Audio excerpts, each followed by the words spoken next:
여러분, 안녕하세요. 즐거운 연휴를 지내고 난 후 새롭게 맞는 한 주. 일상으로 복귀가 어렵겠지만 활기찬 한 주 시작해 보아요. 그럼 오늘도 재밌는 동화 속으로 숑숑숑. 세계 명작 동화 키다리 아저씨. 제 이름은 주디 에버시예요. 고아원에서 자란 저는 지금 고아원의 어린아이들을 돌보며 고등학교에 다니고 있어요. 저는 글쓰기를 좋아해서 앞으로 소설가가 되는 것이 꿈이랍니다. 오늘은 고아원에 도움을 주는 분들이 찾아오는 날이에요. 곧 멋진 자가용들이 고아원 앞에 쭉 늘어설 것입니다. 사실 저는 오늘 같은 날을 별로 좋아하지 않아요. 아침 일찍 일어나 청소하고 아이들이 장난을 치지 못하도록 하루 종일 지켜보아야 하거든요. 오늘도 온종일 눈코 뜰 새 없이 바빴답니다. 저녁 때가 되어 손님들이 다 가고 난 후 2층 창문에서 멍하니 밖을 내다보고 있을 때였어요. 한 아이가 와서 저에게 말했어요. 누나! 원장 선생님이 부르세요. 아이들이 무슨 잘못이라도 저질렀나? 저는 서둘러 아래층으로 내려갔어요. 그때 마지막 손님이 현관에서 차를 기다리고 계셨어요.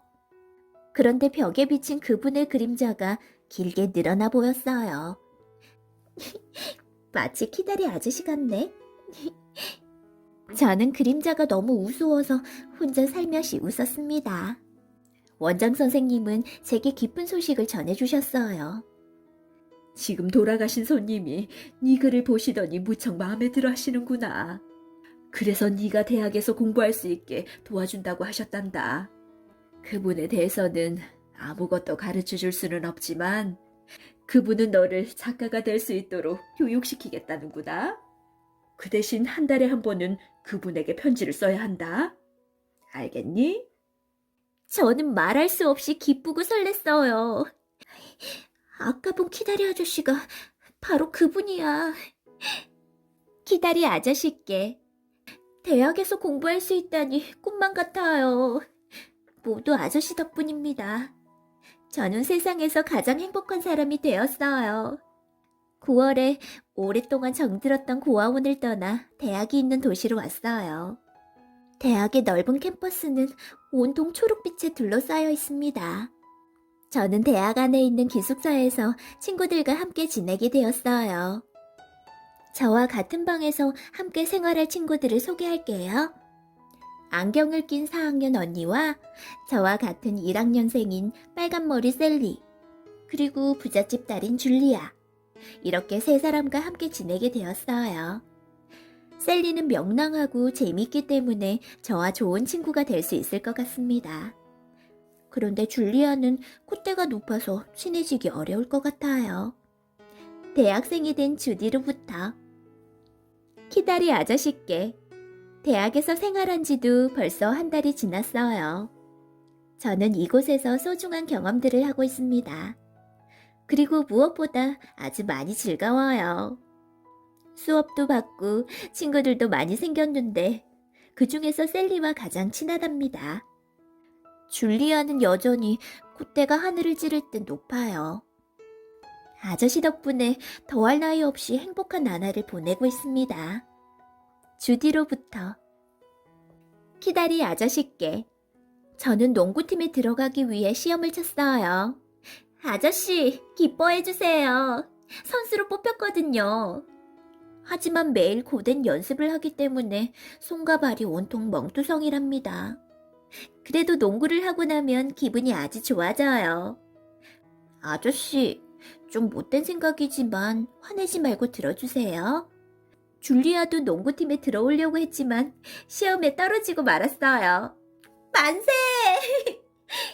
주디로부터 키다리 아저씨께 태어나서 처음으로 제 옷을 가지게 되어서 얼마나 행복한지 몰라요. 저는 너무 기뻐서 새 옷을 산 날 밤에는 잠도 오지 않았습니다. 저는 분홍색 드레스가 가장 마음에 들어요. 그 옷을 입으니 제가 마치 신데렐라가 된 것 같은 기분이었어요. 그 다음으로 제가 좋아하는 옷은 파티 때 입는 빨간 드레스예요. 그 옷을 입으면 마치 정열적인 스페인 아가씨가 된 기분이죠. 교회에 갈 때 입는 파란 옷도 외출할 때 입는 노란 옷도 모두 마음에 들어요. 옷이 많은 줄리아는 옷 6벌에 기뻐서 어쩔 줄 모르는 저를 이상한 눈으로 보지만 제게는 무엇과도 바꿀 수 없는 소중한 보물이에요. 날마다 거울 앞에서 갈아입어 보면서 행복해하고 있어요. 고등학교에 다닐 때 일이에요.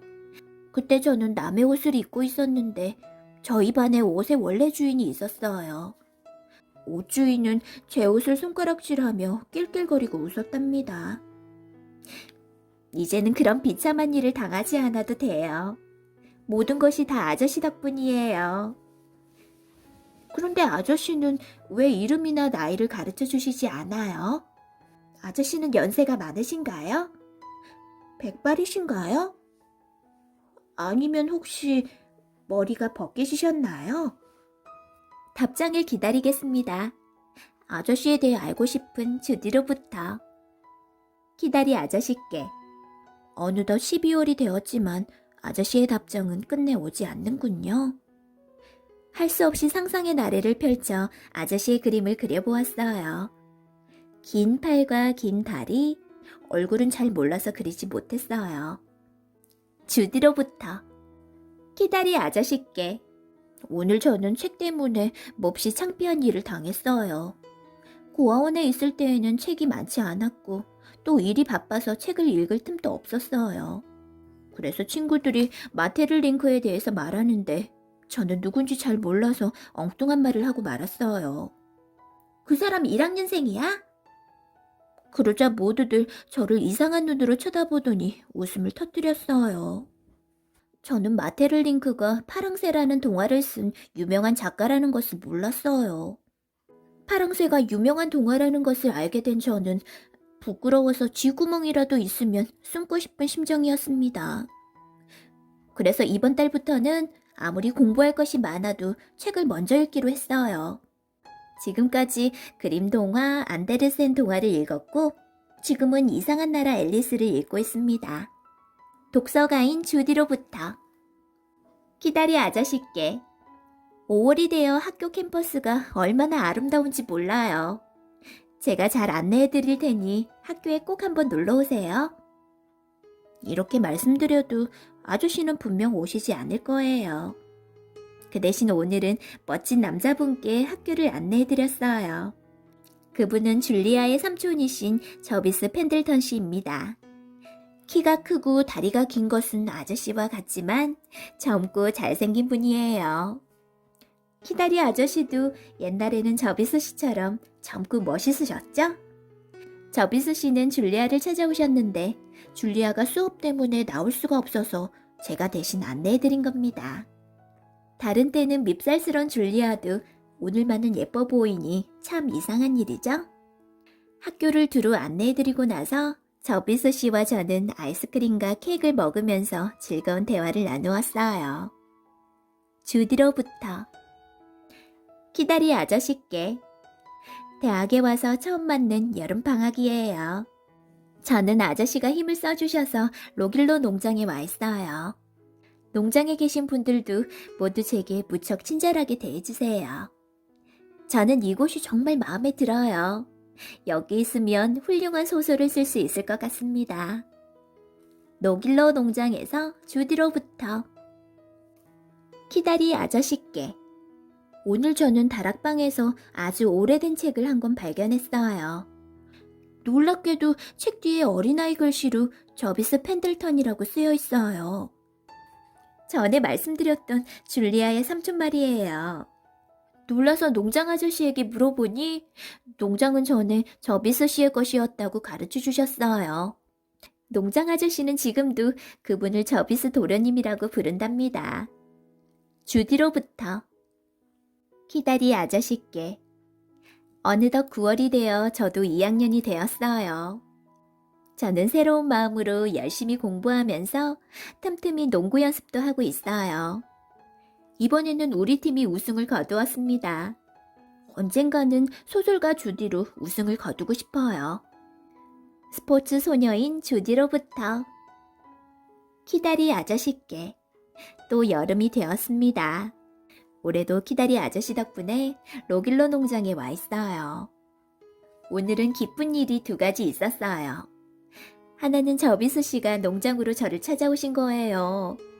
우리는 함께 강으로 낚시를 가서 즐거운 시간을 보냈어요.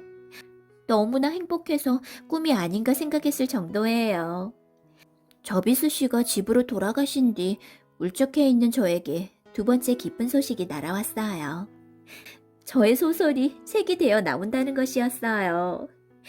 꿈이라면 깨지 않기를 바라는 주디로부터 키다리 아저씨께.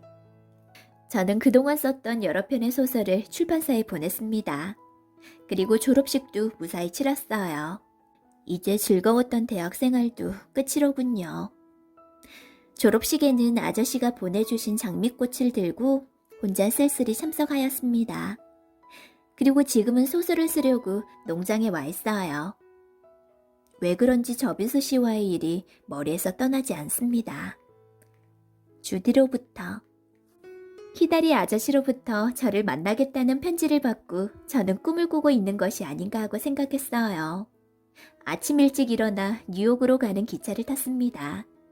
키다리 아저씨의 저택에 도착한 저는 큰 방으로 안내를 받았어요.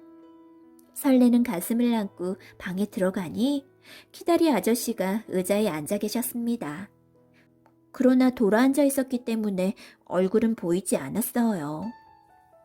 잘 있었니, 주디? 키다리 아저씨가 의자에서 일어나서 제 쪽으로 몸을 돌렸어요. 키다리 아저씨는 바로 제가 마음속으로 좋아하던 저비스 씨였던 것입니다. 주디, 내가 키다리 아저씨라는 것을 눈치채지 못했어? 저는 지금 이 순간을 평생 잊지 못할 거예요. 너무나 행복한 순간이었거든요.